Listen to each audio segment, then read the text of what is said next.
Merci beaucoup. Donc, je suis le docteur Ayem, je dirige depuis 5 ans le service de rhumatologie du groupe hospitalier Paris-Saint-Joseph. Et je remercie Irène, Picot-Philippe et toute son équipe de m'avoir demandé d'intervenir sur un sujet auquel je m'intéresse depuis maintenant longtemps. Un sujet qui n'est pas forcément extrêmement simple. Donc, je vais vous entraîner dans un cheminement de réflexion, sachant que c'est un sujet qui, à mon avis, vous concerne au plus haut point. Si je menais une enquête sur tout l'auditoire aujourd'hui et que je demandais, on ne va peut-être pas le faire à main levée, mais combien de personnes n'ont pas très bien dormi cette nuit et combien de personnes se sentent assez souvent fatiguées, je pense que j'aboutirais sans doute à une majorité de bras levés, malheureusement. Sachant que d'ailleurs cette fatigue ne concerne pas que les gens rhumatisants, et c'est justement là où le problème commence, c'est-à-dire que ce symptôme qui pourtant devrait être entendu par les médecins l'est souvent insuffisamment, voire pas du tout, parce que banalisé, parce que comparé à la fatigue de tout un chacun, alors que cette fatigue, vous allez le voir, a des origines, des racines multiples, et dont certaines sont directement liées à la maladie rhumatismale, quelle qu'elle soit. Donc là, vous avez un fatigué chronique, le Gaston Lagaffe. On ne sait pas très bien d'ailleurs pourquoi il est fatigué comme ça, mais enfin, bon, je l'ai pris comme exemple. Alors, comme je le laissais entendre, il vaudrait mieux parler de fatigue au pluriel, parce qu'au fond, chacun a un peu sa vision de la fatigue. Moi-même ou vous, je pense qu'on ne va pas définir la fatigue de la même manière. Ça peut être vu comme un affaiblissement physique, une fatigue physique. C'est ce qu'on va observer chez les sportifs qui ont fait un effort excessif. Ça peut aussi se rapporter à la sensation qui accompagne cet affaiblissement. Mais il y a aussi l'aspect moral, une lassitude morale qui vient se combiner à la lassitude physique. Tout ceci dans un contexte de surmenage. Ça peut être aussi vu comme une incapacité à réaliser des activités qu'auparavant qu'on pouvait dominer sans trop de problèmes. Et puis après, voilà, il y a tout un tas de termes plus dans le langage courant, c'est-à-dire que ce sont justement ces termes-là qu'il faut que le rhumatologue, moi-même ou d'autres, doivent entendre et écouter. Manque d'énergie, j'ai moins de tonus, je n'arrive plus à faire ce que je voudrais faire, etc. Alors là, voilà, on va entrer dans les grandes causes de fatigue. Elles sont multiples, c'est ça le problème. Il y a des causes métaboliques. Alors, je ne vais pas détailler trop, mais ça peut être des anomalies des prises de sang. On peut trouver des anomalies du potassium, du phosphore. Ça peut être aussi lié à différentes insuffisances. Mon prédécesseur vous a parlé de possibilité d'atteinte d'autres organes que les seules articulations. Ça inclut les poumons parfois, ça peut inclure le cœur, c'est plus rare. En tout cas, tous ces phénomènes-là peuvent entraîner des insuffisances, et insuffisances qui elles-mêmes sont fatigantes. Donc ça, vous voyez que ça complique. Et pareil pour certaines maladies pouvant toucher le foie, comme on l'a dit, les hépatites auto-immunes, la thyroïdite auto-immune qui parfois entraîne des baisses de fonctionnement de la glande thyroïde, donc des dysthyroïdies. Donc tout ceci joue un rôle. Et puis il y a aussi le côté immunologique. La plupart des maladies qu'on a évoquées ou qu'on va encore évoquer là, toutes ces maladies inflammatoires chroniques, ont un fondement immunologique, où le système immunitaire se retourne contre vous, contre les personnes atteintes, et puise finalement dans les ressources énergétiques pour s'attaquer à soi-même, avec en plus un processus de réparation qui lui aussi consomme de l'énergie. Alors c'est ce qu'on va voir dans différentes maladies inflammatoires chroniques, mais c'est vrai aussi dans des situations d'infection. Quand on attrape une infection parce qu'on est fragilisé par tel ou tel médicament, on peut rester fatigué longtemps. Le grand exemple, c'est celui qu'on a malheureusement connu, et on connaît encore, suite à ce déferlement de ce cher virus du Covid. Et donc, pareil, après un Covid, on peut avoir une relance de phénomènes généraux, mais aussi de la fatigue. Et puis on va parler du sommeil, puisque finalement fatigue, sommeil, la plupart du temps, quand dans la vie courante, la personne qui vous dit « je suis fatigué aujourd'hui », tout de suite la question « tu as mal dormi ». Donc voilà, c'est évidemment qu'il y a un lien. Donc les troubles du sommeil vont être un facteur très important d'anomalie et de perturbation du tonus, de la fatigue. Et il est clair que tout phénomène inflammatoire, et notamment articulaire, va entraîner des douleurs, et notamment la nuit, douleurs mal calmées par les traitements, surtout si on ne les prend que le matin. Donc tout ceci peut entraîner un surcroît de fatigue par douleurs nocturnes et donc troubles de la récupération. Même chose malheureusement pour certains médicaments, corticoïdes en tête, Donc là, on va encore avoir le dilemme, est-ce que je dois prendre les corticoïdes un peu le soir quand même pour avoir moins mal, mais est-ce que ça ne va pas m'énerver, etc. Donc il y a tout ce cercle difficile à résoudre.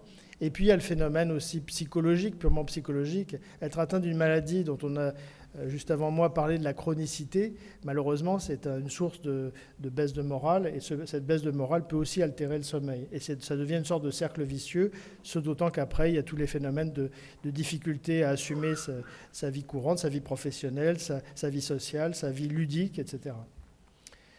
Donc la physiologie de la fatigue est très compliquée, ça peut être des carences, on l'a un peu évoqué, ça peut être aussi un dysfonctionnement musculaire, c'est-à-dire les ressources sont là mais elles sont mal utilisées, les muscles ne travaillent pas bien, ça peut être un détournement, et c'est surtout ce qui se passe dans la situation qui est celle qu'on évoque aujourd'hui, des foyers inflammatoires qui finalement consomment de l'énergie au détriment du reste, et puis il y a aussi la dépression.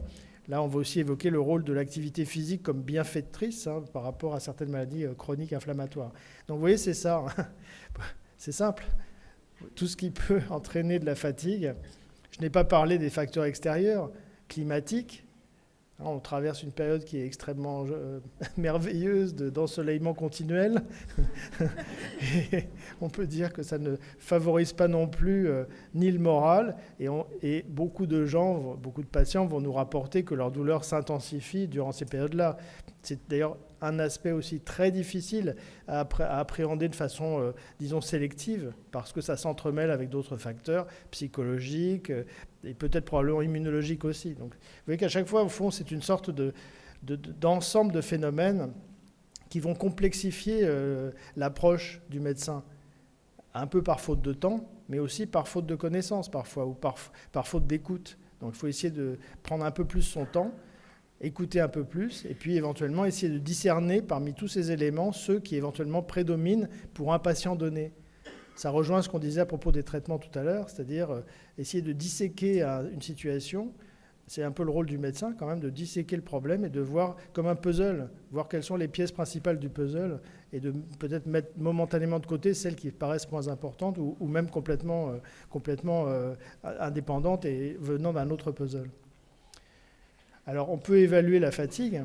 En fait, ça serait une première approche. Vous êtes fatigué. Alors, le médecin va dire, mais oui, mais fatigué comment ? Enfin, à quelle intensité ? Donc, on a des mesures. La plus simple, c'est l'échelle visuelle analogique.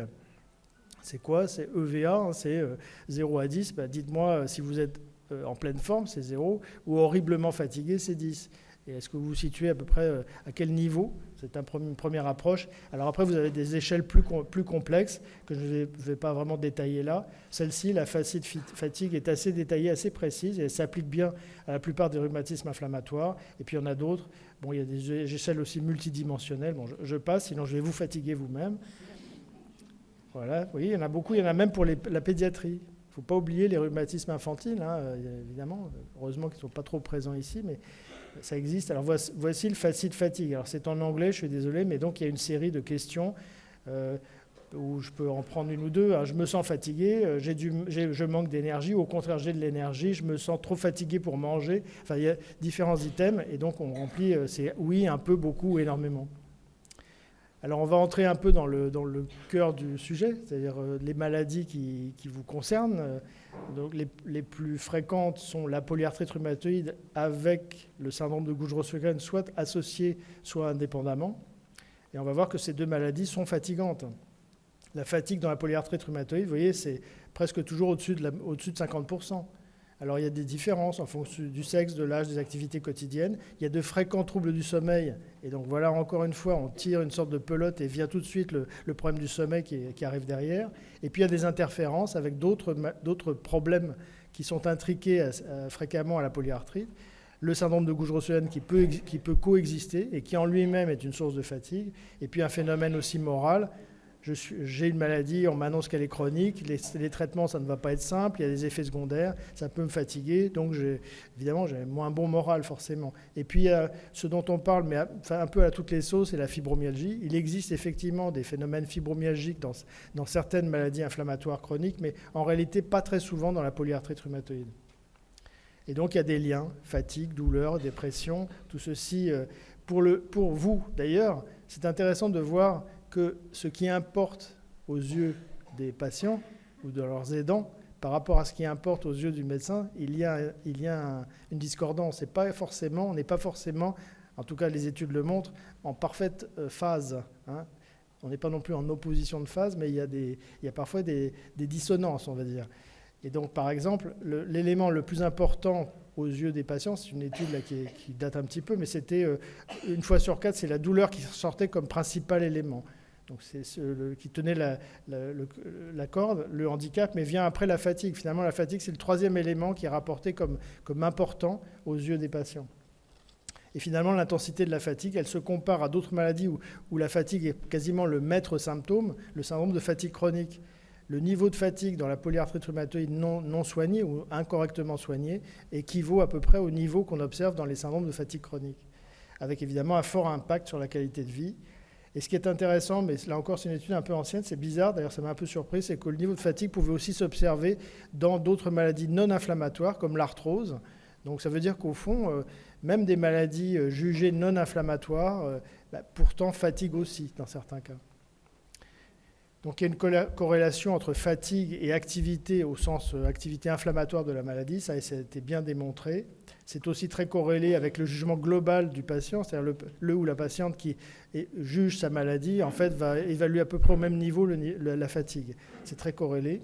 Il y a une corrélation avec, ça on reprend un peu, les troubles du sommeil, la dépression, des facteurs psychosociaux, et en revanche, pas tellement avec l'inflammation biologique. Sous-entendu, justement, là aussi, c'est une source peut-être de dissonance ou de discordance avec les médecins. Le médecin va dire, c'est bizarre, vos tests sanguins sont plutôt bons et vous me dites que vous êtes fatigué. Et bien pour autant, oui, c'est possible. On peut rester fatigué alors même que finalement l'inflammation au sens mesurable, les résultats sont plutôt satisfaisants sur le papier, mais finalement en pratique, pas tellement. Alors il y a une bonne sensibilité au changement, et donc c'est-à-dire que quand ça va mieux, eh bien la fatigue aussi va mieux. Quand le traitement semble efficace, finalement ça a un effet antifatigant. Alors évidemment, pour ce qui est du traitement, alors là on est toujours dans le cadre de la polyarthrite rhumatoïde, il faut de l'empathie. C'est ce sur quoi j'essaie d'insister depuis tout à l'heure. Écouter, se mettre à la place, pas non plus tellement évident, mais enfin il faut le faire le plus possible. Cette écoute est très importante parce qu'il faut reconnaître le problème. Et il faut le connaître au départ. Ce n'est pas seulement le reconnaître, mais connaître son importance. Parce que c'est souvent un thème qui est donc un peu délaissé. Et c'est aussi intéressant, c'est plus souvent évoqué en présence de l'infirmière que du médecin. C'est-à-dire que spontanément, les patients vont davantage, ça c'est connu aussi, cette confiance un peu différentielle entre un personnel non médical, infirmier, et médecin. Comme s'il y avait une sorte de réticence. Alors ça vaut aussi pour d'autres problèmes encore plus intimes, mais la fatigue fait partie des choses qui ne sont pas tellement exprimées spontanément. Alors face à ça, outre les traitements dont on va parler, il y a aussi des programmes non médicamenteux qui sont utiles pour améliorer l'état de fatigue, notamment les programmes d'exercice physique ou d'activité physique adaptée, sur lesquels on insiste maintenant beaucoup, et c'est ce qu'on fait aussi d'ailleurs à Saint-Joseph. Nous avons mis en place une filière spécifique qu'on a appelée Inflammation, dans laquelle interviennent justement un médecin rhumatologue, mais aussi un kinésithérapeute, une infirmière de pratique avancée et une diététicienne, tout ceci ayant pour but de définir des programmes adaptés, aussi proches des besoins pour chaque patient. Et puis aussi les programmes d'éducation thérapeutique. D'ailleurs, on est aussi un peu on est à la frontière avec l'activité physique adaptée. Pour les traitements plus classiques, Yannick Alanor vous a parlé des corticoïdes. Certes, les corticoïdes ont la face obscure, si j'ose dire, des effets secondaires, mais à l'évidence, ce sont sans doute parmi les traitements les plus efficaces pour combattre la fatigue, surtout dans les formes initiales. On va donc recourir assez volontiers aux corticoïdes, bien prescrits à bonne dose, mais bonne ça veut dire pas trop forte, raisonnable dose, de manière à améliorer le plus vite possible à la fois les douleurs inflammatoires, mais la fatigue aussi qui en résulte. Il faut essayer de corriger l'anémie. Je n'ai pas parlé de l'anémie, mais l'anémie inflammatoire, c'est un phénomène qui est assez fréquent aussi dans les maladies inflammatoires chroniques. Et puis entrent en scène les traitements non pas chimiques, puisque malheureusement, le méthotrexate, les flunomides, dont on vous a parlé avant, un peu moins la sulfasalazine, mais ces deux produits qui sont en tête de pont pour traiter la polyarthrite rhumatoïde ont un inconvénient parmi d'autres, mais c'est celui de souvent entraîner une certaine fatigue, qui heureusement au fil du temps a tendance un peu à s'estomper, même si on garde la même dose. Cela étant, ce ne sont pas des produits dont on peut dire qu'ils sont dynamisants, contrairement aux corticoïdes. Les biothérapies, c'est différent. Les biothérapies, traitements biologiques, la plupart de ces traitements sont plutôt bénéfiques vis-à-vis de la fatigue. C'est le cas de l'abatacept, c'est le cas du rituximab, avec un effet un peu retardé, mais un effet positif. Les autres biothérapies, ça va surtout influer sur la qualité de vie et un peu moins sur la fatigue en tant que telle. Et puis il y a des traitements comportementaux qui peuvent compléter, et les programmes d'activité physique, j'en ai déjà parlé. On passe juste, mais la limite est ténue, j'ai envie de dire, entre polyarthrite rhumatoïde et syndrome de Gougerot-Segren, puisque les deux peuvent s'associer. Et parfois, d'authentiques syndromes primitifs, isolés de syndrome de Gougerot-Segren, sont pris au départ à tort pour une polyarthrite rhumatoïde. Alors là, la fatigue est probablement encore plus fréquente. Dans les maladies primaires de Gougerot-Segren, la fatigue est sans doute un des maîtres symptômes. C'est très corrélé avec une des conséquences très classiques de cette maladie qui est d'assécher les sécrétions lacrymales, buccales, éventuellement génitales. Et donc, il y a une grande liaison entre les deux. Ça altère la qualité de vie à la fois du fait du syndrome sec, mais aussi du fait de cette fatigue. Et là, il y a même des méthodes d'évaluation spécifiques qui ont été mises au point pour suivre la fatigue dans cette maladie.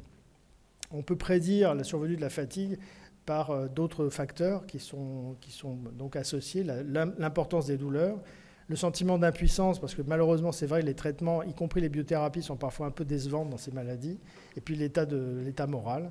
C'est aussi corrélé avec des anomalies plus complexes, je les évoquerai rapidement, c'est des problèmes de tension artérielle, de baisse de tension artérielle, où là on fait peser éventuellement un rôle du système nerveux autonome, ce qu'on appelle une dysautonomie, qui est assez fréquente dans cette maladie. Et puis on a été parfois jusqu'à faire des dosages dans le liquide céphalorachidien, je vous rassure, on ne le fera pas chez vous, quels que soient vos problèmes. Et on a vu qu'il y avait effectivement le rôle de certaines cytokines. Et donc c'est là où sans doute la recherche pourrait avancer pour essayer de déterminer vis-à-vis de quelle cytokine préférentiellement on aurait intérêt à agir avec quelle biothérapie. Alors les traitements, les corticoïdes encore une fois, souvent sont assez efficaces. Le rituximab serait sans doute un des traitements les plus intéressants dans cette maladie. Avec le seul problème, c'est que ça tarde un peu à être actif. Ça nécessite parfois quelques mois, voire parfois un peu plus. Donc il ne faut pas se désespérer quand ce traitement ne marche pas tout de suite. Et puis toujours les problèmes d'exercice. Il y a eu une étude qui a montré que la DHEA, qui est efficace dans d'autres états de fatigue, ne marchait pas dans le syndrome de Gougerot-Segren. Un mot assez rapide sur le lupus. La fatigue, là, c'est compliqué le lupus parce que c'est une maladie qui n'est pas exclusivement articulaire. Loin de là, elle peut toucher pas mal d'organes. Et donc la fatigue, vous imaginez bien qu'elle peut être multifactorielle. Elle est très fréquente, elle est source de handicap. Elle est corrélée avec les scores d'activité lésionnelle du lupus. Elle dépend de plein de choses, mais notamment des signes généraux, de la douleur, et puis donc des comportements anormaux vis-à-vis du traitement. On peut l'évaluer de différentes manières. Il y a des facteurs confondants en plus, c'est-à-dire l'association possible, une fois encore, avec le syndrome de Gougerot-Segren. La fibromyalgie n'est pas exceptionnelle.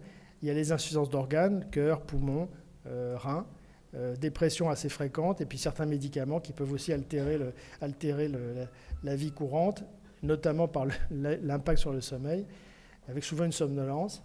La fatigue a été corrélée, d'ailleurs, là on a examiné le cerveau de patients très fatigués, on a vu que souvent on trouvait des anomalies cérébrales qui heureusement ne sont pas autrement symptomatiques que par la fatigue, mais enfin il y a une association. Les traitements, on va retrouver un peu les mêmes choses. Les corticoïdes sont sans doute les meilleurs antifatigants, mais on ne peut pas en abuser à cause des effets secondaires, et on essaie de mettre en place des programmes aussi d'activité physique de type aérobique, des médecines alternes aussi pour être intéressantes.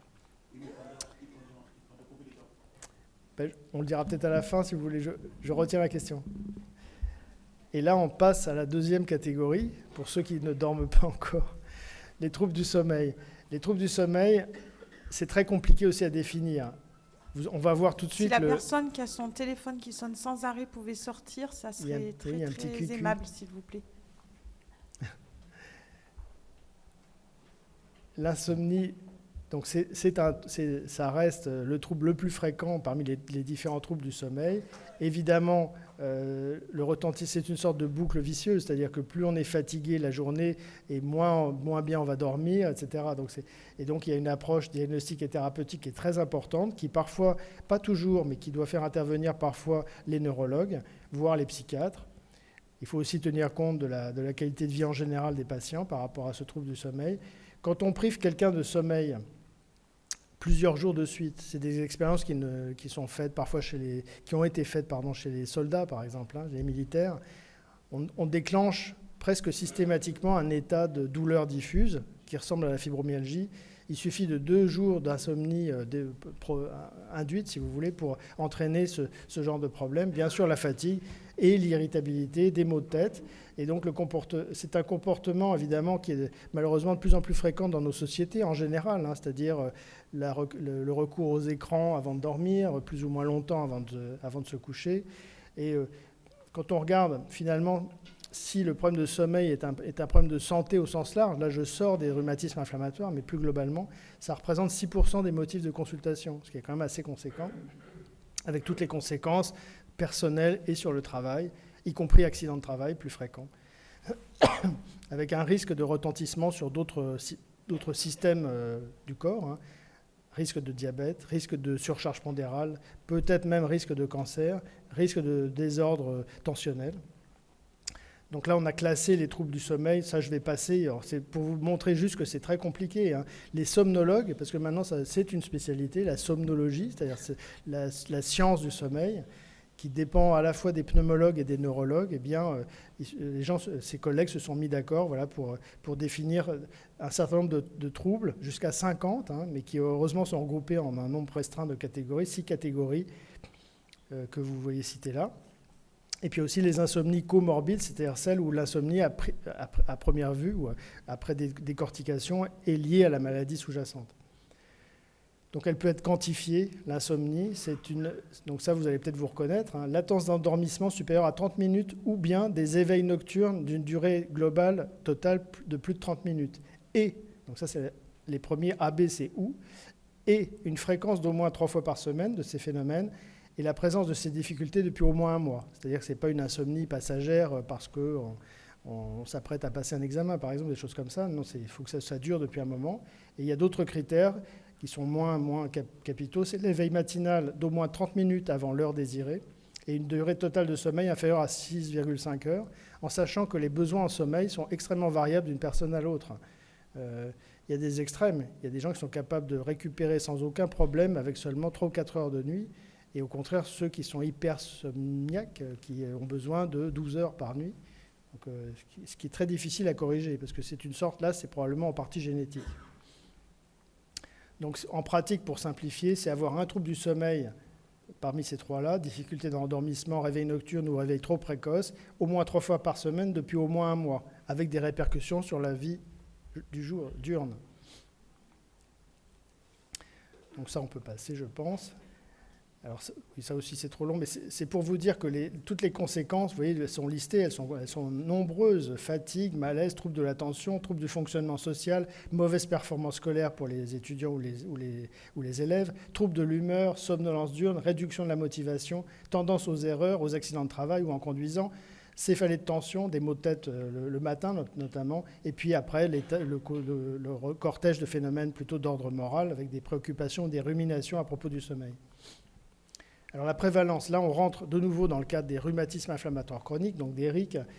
Si on prend tout type de rhumatisme inflammatoire, c'est tout RIC confondu, c'est près d'1 fois sur 4 qu'il y a des troubles du sommeil. Et c'est en lien, encore une fois, pas de surprise, avec douleur, mais aussi avec le terrain anxio-dépressif. Et quand on regarde... Alors pardon, non, ça c'est tout type de rhumatisme, inflammatoire ou non. Quand on rentre dans la sous-catégorie inflammatoire, polyarthrite rhumatoïde, spondyloarthrite, c'est plus d'un patient sur 2. Donc on double la fréquence avec une fragmentation du sommeil.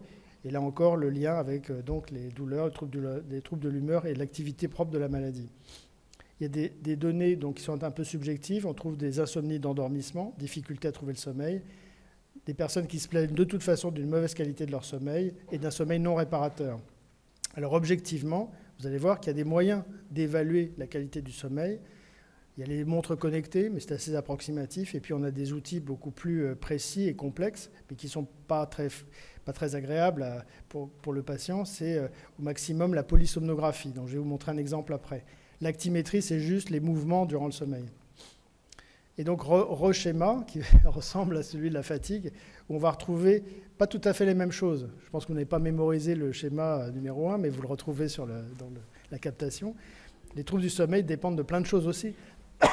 les douleurs, les corticoïdes, là c'est sur la gauche, mais aussi des facteurs extérieurs, l'alcool, le tabac, et aussi, ce qui est marqué là, le SAS, en fait c'est le SAHOS, c'est le syndrome des apnées obstructives du sommeil.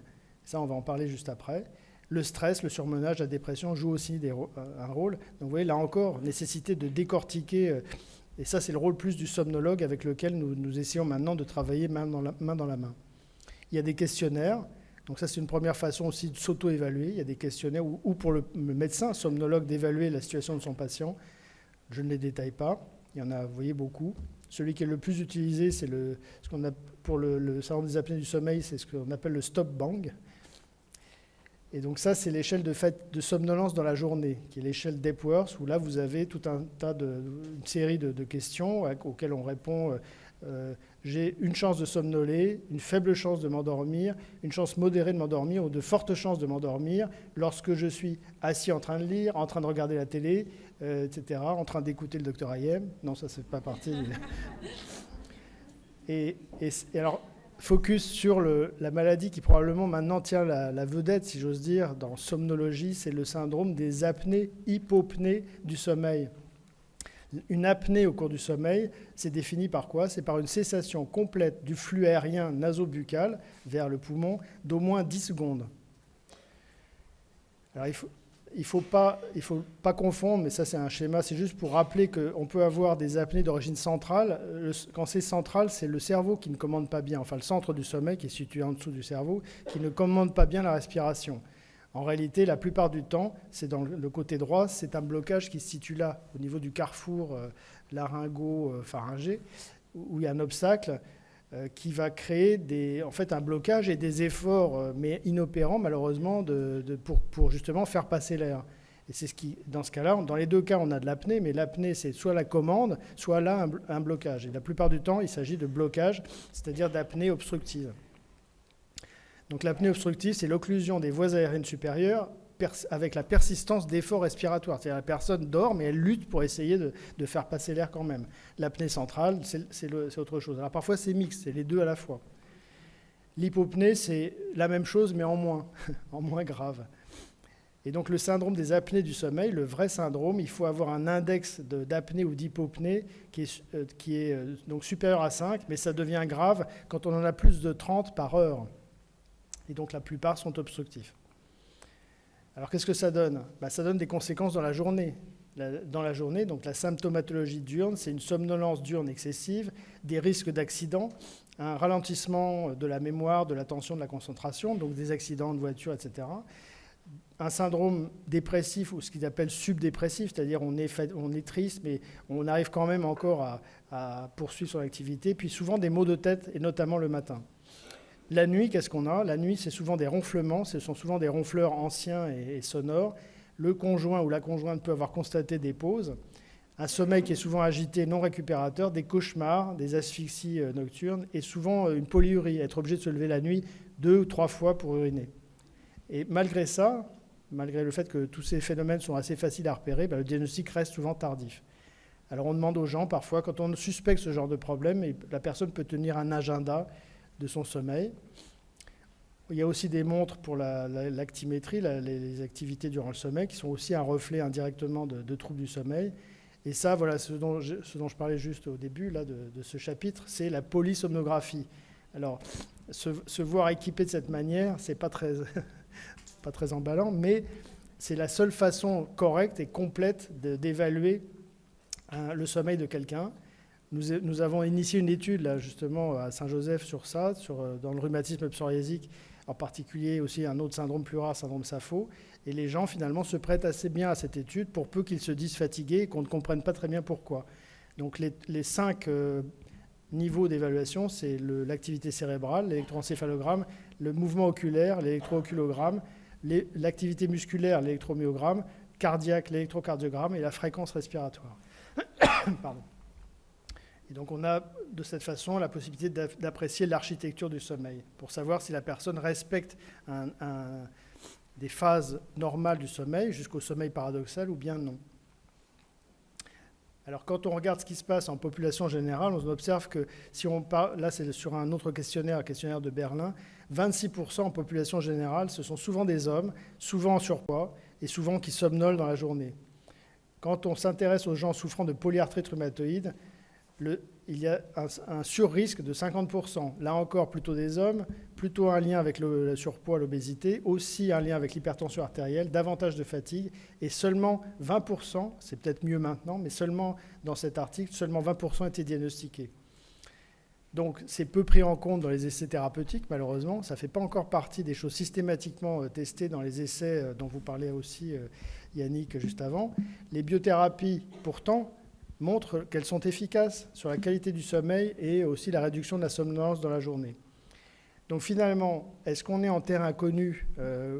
Plus, heureusement. On commence à s'y intéresser vraiment de plus en plus à cet aspect-là du problème, qui permet aussi indirectement de prendre en compte la fatigue. Et donc en pratique, ce qui est recommandé maintenant, un patient qui est victime d'un rhumatisme inflammatoire chronique, on va demander tout simplement s'il y a une plainte particulière concernant son sommeil. Est-ce qu'il y a des douleurs la nuit? Est-ce qu'il y a de la fatigue importante? Oui, non, on la mesure. Et si, effectivement, il y a des phénomènes qui font penser qu'il pourrait y avoir un trouble indépendant du sommeil, eh bien, on va proposer un enregistrement, cette fameuse polysomnographie, qui est effectivement un peu lourde, mais qui au moins a le mérite de détecter parfois des problèmes non supposés, comme le syndrome des apnées obstructives du sommeil, qui nécessite impérativement une prise en charge, faute de quoi on pourrait être amené à développer d'autres complications qui sont propres à ce syndrome. Donc ça, c'est le questionnaire que vous pourriez éventuellement remplir après, pas maintenant, mais sauf ceux qui sont déjà endormis, mais donc remplir ça, et ça vous permettra de voir un petit peu, en effet, où vous en êtes exactement à l'heure actuelle. Et éventuellement le soumettre ensuite à votre rhumatologue ou à votre médecin traitant pour savoir s'il y a quelque chose à faire. Donc voilà, j'espère que vous ne bâillez pas trop. Pour la majorité, j'espère, qui a encore suivi jusqu'à maintenant, eh bien, je suis prêt à répondre à vos questions. Merci beaucoup. Merci beaucoup, Dr Hayem.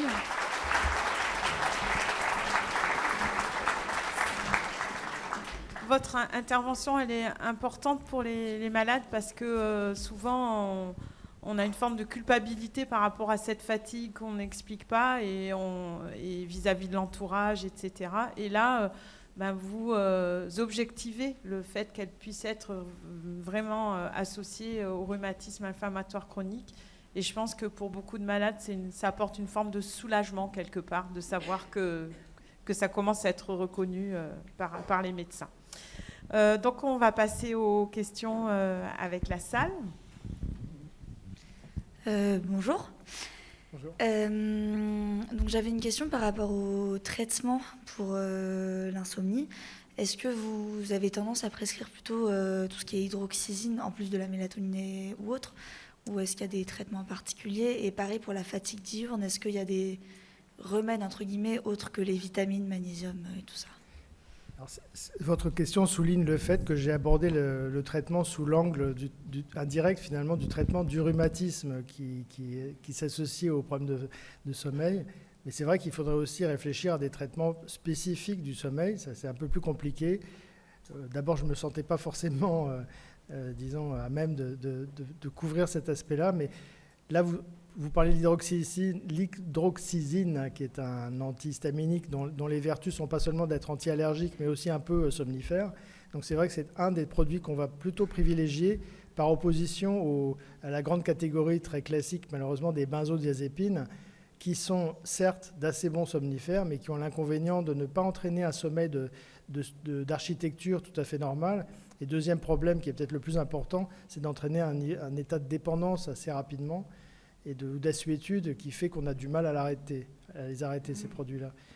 Après, il y a d'autres méthodes, mais tout va dépendre un petit peu de la qualification du trouble du sommeil que feront les somnologues, parce que si on prend le syndrome des apnées obstructives du sommeil, par exemple, le traitement ne passe pas par les somnifères, le traitement passe par la récupération d'une bonne filière bien fonctionnelle, sans obstacle.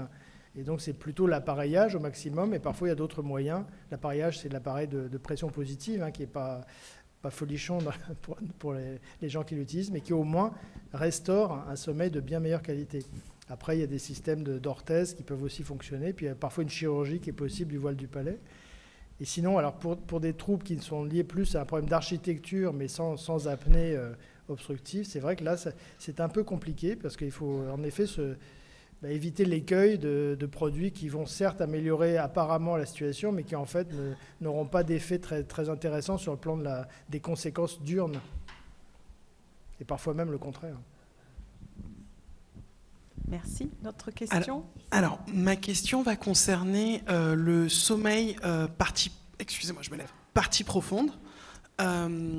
Personnellement, je suis effectivement appareillée pour un syndrome d'apnée du sommeil sévère. J'étais à plus de 54 apnées.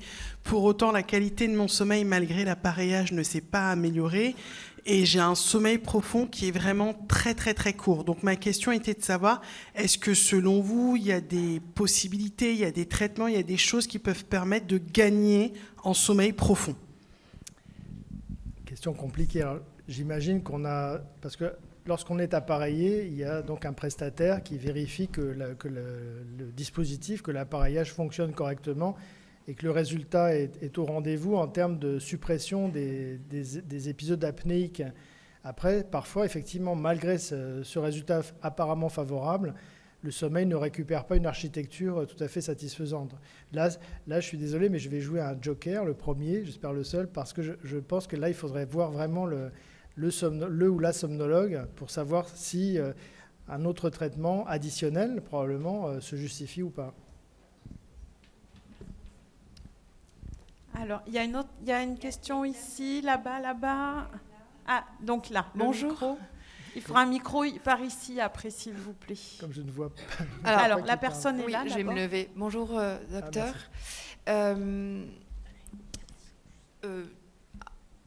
Dans mon cas, spondylarthrite ankylosante, grosse fatigue, anxiété, parce que voilà, la vie fait que des rhumatismes et des enfants et le travail, c'est difficile. Est-ce que ça peut entraîner, selon votre expérience, un cercle vicieux qui amène vers des contractures musculaires qui se chronicisent ? J'en suis certain. Merci. Mais... Là, c'est pas un joker. Là, et auquel cas, par quel bout on attrape la bête ? Sans doute par les deux bouts, si j'ose dire. C'est probablement essayer d'améliorer au mieux l'architecture du sommeil, mais aussi peut-être d'avoir un effet propre sur la musculature. Alors c'est vrai que là, de nouveau, on va repartir sur des traitements qui, malheureusement, peuvent aussi induire une certaine dépendance, mais après, c'est une question aussi de dose, de suivi. Même les benzodiazépines que je présente comme un peu dangereuses ne doivent pas être vues comme ça. C'est des traitements qui peuvent être utilisés. Tout dépend de leur dose, de la façon dont on l'envisage sur un moyen terme et pas un long terme, avec l'idée qu'une fois qu'on aura restauré un cycle jour-nuit plus approprié, plus convenable, probablement qu'on pourra, comme une rééducation, se passer des béquilles médicamenteuses. Ça, c'est un peu l'idée. Après, plus on avance dans ces connaissances, plus on s'aperçoit que des maladies, notamment axiales, comme la spondylarthrite ou le rhumatisme psoriasique, peuvent induire des phénomènes sérieux de retentissement sur le sommeil. Et je répète qu'on a parfois identifié, alors même que les gens se sentaient mieux, comme si le trouble du sommeil devenait une sorte de symptôme indépendant de la maladie. Oui. Merci beaucoup. Justement, sur troubles du sommeil et la maladie, j'aimerais savoir dans quel sens ça marche en fait. Est-ce qu'on est sûr que c'est la maladie qui induit des troubles du sommeil ou est-ce qu'en fait, des troubles du sommeil qui auraient été dans l'enfance, dans l'adolescence ou même au jeune adulte pourraient être responsables à terme du développement de la maladie ? Là, je ne peux pas dire j'en suis certain, mais je le suspecte. Et oui, je pense que oui. Je pense que oui. Là, on va rejoindre d'autres facteurs qui sont des facteurs émotionnels qui peuvent aussi, dans certains cas, déclencher certains types de rhumatisme, peut-être pas forcément tous, ou déclencher des poussées évolutives. Ça, quand même, on le voit assez souvent. C'est tellement fréquent qu'à mon avis, c'est loin d'être un hasard. Il y a tellement de stéréotypes dans ce domaine que ce serait bizarre de le nier. Après, ce qui est intéressant, je ne l'ai pas dit, mais par rapport à l'effet des biothérapies. Quelqu'un qui est déjà sous biothérapie et chez qui on trouverait par exemple une anomalie du sommeil, plus ça va et plus j'ai l'impression que de traiter le problème de sommeil améliore l'effet de la biothérapie, voire même diminue les besoins en biothérapie. Donc c'est presque une preuve supplémentaire que ça fait partie intégrante. Merci. Il y a des questions ici, s'il vous plaît. Juste ici, là. Ah Oui. Le monsieur a posé une question pendant la conférence. Oui. Allô. Je voulais savoir, est-ce qu'il y a vraiment une baisse de sommeil avec l'âge ou c'est des dictons Est-ce qu'on peut rattraper par une sieste? Et en plus, l'envie d'aller aux toilettes, est-ce que ça peut avoir un impact pour le rendormissement? Alors, chez l'homme, il y a le cas particulier de l'envie d'aller aux toilettes pour d'autres raisons, mais en principe, les besoins en sommeil restent assez stables tout au long de la vie. C'est-à-dire que si on dort moins, c'est probablement quelque chose de nuisible. Je ne pense pas que les besoins s'atténuent au fil du temps. On est avec une durée idéale de sommeil et en principe, on la garde pratiquement toute sa vie. Les animaux, d'ailleurs, ont des durées de sommeil extrêmement variables. Il y a des oiseaux, par exemple, qui ne dorment quasiment jamais. Attendez. Et à l'inverse, des gros mammifères qui, dorment extrêmement longtemps. Mais bon, et même les petits, d'ailleurs, les chats, vous savez qu'ils dorment assez souvent, alors que les chiens, pas tellement. Enfin, bref, il y a à volume égal, il y a parfois de grandes différences d'une espèce à l'autre. Donc vous pensez que ça peut être dû au rhumatisme psoriasique ou ça n'a rien à voir? C'est sûr que le rhumatisme n'arrange rien. Si le rhumatisme n'est pas bien contrôlé, il y aura les douleurs qu'il peut occasionner la nuit. Donc la première partie simple, c'est d'essayer de combattre les douleurs ressenties la nuit. Quand la personne se lève en disant « j'ai mal », et donc on suspecte que c'est la douleur qui l'a réveillée. Après, si les douleurs sont contrôlées par un traitement qui est bien adapté, bien réparti, eh bien, s'il y a encore des problèmes de ce genre, effectivement, avec ce qu'on appelle une nicturie, l'être obligé de se lever plusieurs fois la nuit pour uriner, ça fait, parmi l'enquête étiologique, il faut inclure l'exploration du sommeil, indépendamment du rhumatisme. Merci. Merci. Oui, le monsieur avait posé une question pendant la conférence. Oui. Combien de temps? Pour une fois, je me souviens de la question. Non, là, il reste une seule question et le monsieur avait posé une question pendant la conférence. Mais je ne sais pas si c'est le monsieur. C'est monsieur. Non, c'est monsieur qui est là. mais vous pouvez poser la question si vous avez le micro et puis Donnez-la, tu lui déposes la question. Non, c'est pas. Vous serez la dernière question, monsieur. Non, mais elle a une question. Elle doit poser une question. Merci, docteur Ryan. Alors, moi, j'ai une question, une toute petite question à vous poser, docteur. Alors, à Saint-Joseph, vous avez beaucoup insisté sur la qualité de vie des patients. Alors, vous avez l'idée, à Saint-Joseph, en termes de patients qui viennent vous voir, comme principale plainte, la qualité de vie. Oui. Bon, ça c'est la question. Alors, la sous-question que je vous posais, docteur, c'était pour savoir si, est-ce que vous avez étudié un autre centre, donc vous, c'est à Saint-Joseph, j'ai bien compris, mais un autre centre où vous avez comparé les patients qui viennent vous voir avec une plainte principale, oui, qualité de vie, et d'autres centres à Paris, Bouillon, je sais pas ça. Voilà, docteur. Merci pour votre question et ça sera la dernière. Oui, la réponse peut être courte, c'est non, mais je peux détailler un peu. C'est assez compliqué ce que vous me demandez, parce qu'il faudrait... en fait, c'est une évaluation pas tant des patients que des médecins qui vont fouiller l'interrogatoire de leurs patients. Si on ne pose pas la question, on n'a pas de réponse. Vous êtes d'accord? Là, vous m'avez posé une question, je vous réponds. Mais si vous ne m'aviez pas posé de question, je ne vous aurais pas répondu. Ben, c'est la même chose pour la fatigue. Si le médecin ne pose pas la question à son patient, il n'aura pas de réponse. À l'inverse, on peut dire, oui, il faudrait imaginer que les patients eux-mêmes viennent avec leur plainte, cette plainte-là. Mais en réalité, elle est souvent soit passée sous silence par le patient parce qu'il a une sorte de réticence à le faire. C'est là où il va parfois plus se confier à l'infirmière, qui devient une meilleure confidente que le médecin. Mais après, donc, c'est quand même, on revient au travail du médecin.